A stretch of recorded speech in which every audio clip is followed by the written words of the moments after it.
This is the Washington Times front page for the first day of February, Thursday, February 1st, 2024. Thanks for joining us. I'm George Gerbo. The Senate Judiciary Committee pressured social media leaders to answer for children who experience online bullying, sexual predators, and more on their platforms. Ryan Lovelace Reports Committee Chair Dick Durbin listed grievances against each company during the high-profile hearing.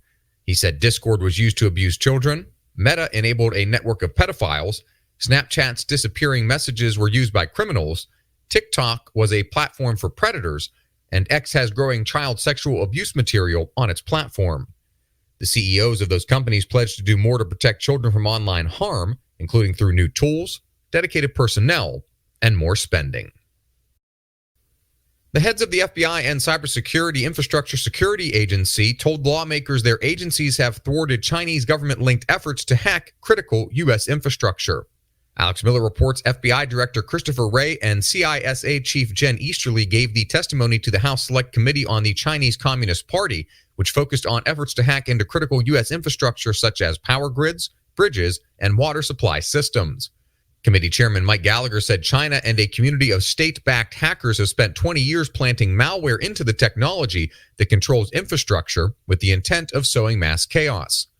Wray said China's cyber espionage programs to infiltrate the U.S. are not new, but too little public attention has been given to their efforts. D.C. business owners warn that rampant crime and the looming loss of Washington's hockey and basketball teams to Virginia will mean the slow death of the city's downtown. Matt Delaney reports Mayor Muriel Bowser, who has made reining in crime a top priority amid sharpened criticism from lawmakers, hasn't made a dent yet in Washington's sliding reputation for crime. Some D.C. business owners are pushing landlords to increase security because of crime issues. Plans to revitalize D.C.'s downtown weren't outlined until an announcement that the Washington Capitals and Washington Wizards are planning a move to Alexandria, Virginia. Some regional public universities are bracing for a fresh round of humanities cutbacks this year as more financially conscious students shun degree programs associated with lower-paying careers. Sean Salai reports the expected cutbacks follow belt tightenings after dwindling enrollments, state budget reductions, and fewer applicants at colleges nationwide. History, languages, arts, and literature programs have taken the biggest cuts since COVID-19 campus closures in March 2020. Higher education leaders from New York to Kansas have cited holes in their state-subsidized budgets as the main reason for eliminating programs. They're scrambling to promote business, science, math, and technology degrees that students associate with better-paying jobs. And finally, Ben Wolfgang has a recap of this year's International Religious Freedom Summit in Washington.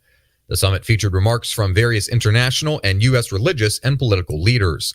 It was sponsored by the Washington Times Foundation and the Universal Peace Federation, both of which share the same founders as the Washington Times. Find all of today's front page stories at WashingtonTimes.com/frontpage or on the Washington Times app, and find us wherever you get your podcasts. Just search Washington Times in your favorite podcast app. You can also find us on social media at Wash Times for breaking news, sports, commentary, and more. For the Washington Times, I'm George Gerbo.